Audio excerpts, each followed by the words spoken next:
ഈശോയിലും അവിടുത്തെ വത്സല മാതാവായ പരിശുദ്ധ കന്യകാമറിയത്തിലും വിസ്ത്യ പിതാവിലും ഏറ്റവും സ്നേഹമുള്ളവരെ, നേർച്ചാലുകൾ, പുത്തൻ പെന്തക്കോസ്താനുഭവത്തിലേക്കുള്ള ജ്വാലയ്ക്കായി ധ്യാനാത്മകമായ ചിന്തകളിലേക്ക് സ്വാഗതം. ഇന്ന് ദൈവത്തിൻ്റെ ആത്മാവ് നമുക്ക് നൽകിയിരിക്കുന്ന ധ്യാനാത്മകമായ വചനം ഗലാത്യർക്കെഴുതിയ ലേഖനത്തിൽ 5-ാം അധ്യായത്തിലെ 22-23 വാക്യങ്ങളിലാണ്. അവിടെ നാം ഇപ്രകാരമാണ് വായിക്കുന്നത്: ആത്മാവിൻ്റെ ഫലങ്ങൾ സ്നേഹം, ആനന്ദം, സമാധാനം, ക്ഷമ, ദയ, നന്മ, വിശ്വസ്തത, സൗമ്യത, ആത്മസംയമനം ഇവയാണ്. ഇവയ്ക്കെതിരായി ഒരു നിയമവും ഇല്ല. നേരെ മറിച്ച് മറ്റൊരു രൂപത്തിൽ പറഞ്ഞാൽ, നാം എന്ന് ധ്യാനിക്കാനായി പരിശുദ്ധാത്മാവ് തന്നിരിക്കുന്ന ചിന്ത പരിശുദ്ധാത്മാവിൻ്റെ ഫലങ്ങളെക്കുറിച്ചാണ്.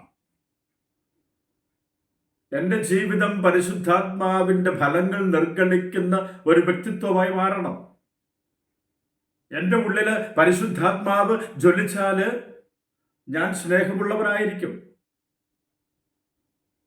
ഞാൻ സമാധാനമുള്ളവനായിരിക്കും, ഞാൻ ആനന്ദമുള്ളവനായിരിക്കും, ക്ഷമയുള്ളവനായിരിക്കും, ദയയുള്ളവനായിരിക്കും. നന്മ എന്നിൽ നിന്ന് പുറപ്പെടും.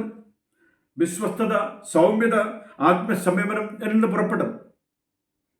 കത്തോലിക്ക സഭയുടെ മതബോധന ഗ്രന്ഥം 736 നമ്പറിൽ പരിശുദ്ധാത്മാവിൻ്റെ ഫലങ്ങൾ പരിശുദ്ധാത്മാവ് നമ്മിൽ നിത്യമഹത്വത്തിൻ്റെ പ്രതിഫലനാണെന്ന പോലെ രൂപപ്പെടുത്തുന്ന പൂർണ്ണതകളാണ് എന്ന് പഠിപ്പിക്കുന്നു. സഭയുടെ പാരമ്പര്യവും അവയിൽ 12 എടുത്തു കാണിക്കുന്നുവെന്നാണ് പഠിപ്പിക്കുന്നത്. ആ 12 ഇവയൊക്കെയാണ്: സ്നേഹം, ആനന്ദം, സമാധാനം, ക്ഷമ, ദയ, നന്മ, ഔദാര്യം, സൗമ്യത, വിശ്വസ്തത, അടക്കം, ആത്മസംയമനം, ശുദ്ധത. ചിലതൊക്കെ ഇതിൽ ആവർത്തനം എന്ന് തോന്നിയേക്കാം. എങ്കിൽ തന്നെയും അപ്പസ്തലന്മാരുടെ നമ്പർ പഠിപ്പിക്കുന്നത് പോലെ 12 പരിശുദ്ധാത്മാവിൻ്റെ ഫലങ്ങൾ നമ്മിൽ നിന്ന് പുറപ്പെടുമ്പോൾ അതിൻ്റെ അർത്ഥം നാം പരിശുദ്ധാത്മാവിൻ്റെ ജ്വാലയാൽ നിറഞ്ഞവരാണ്. പരിശുദ്ധാത്മാവ് നമ്മിൽ വസിക്കുന്നുണ്ട്, ജ്വലിക്കുന്നുണ്ട്. പരിശുദ്ധാത്മാവിൻ്റെ ജ്വാലയാൽ നിറയുന്നവന് മാത്രമേ ഈ ഫലങ്ങൾ അവളിൽ നിന്ന് പുറപ്പെടുവിക്കാൻ സാധിക്കുകയുള്ളൂ. പുത്തൻ പെന്തക്കോസ്താനുഭവത്തിൻ്റെ ജ്വാലയായി മാറുവാനായി ധ്യാനാത്മകമായ ചിന്തയിലേക്ക്, ജീവിതത്തിലേക്ക് കടന്നിരിക്കുന്ന നമുക്ക് പ്രാർത്ഥിക്കാം.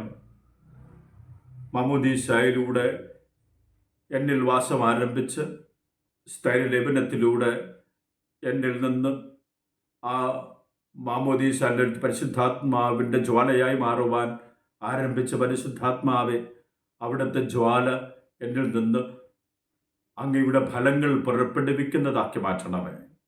അതുപടി എന്നും ഏത് നിമിഷവും എൻ്റെ ജീവിതത്തിൽ ഞാൻ ജ്വലിക്കുന്ന ആത്മാവിൻ്റെ ചൈതന്യമായി നിർഗളിക്കട്ടെ.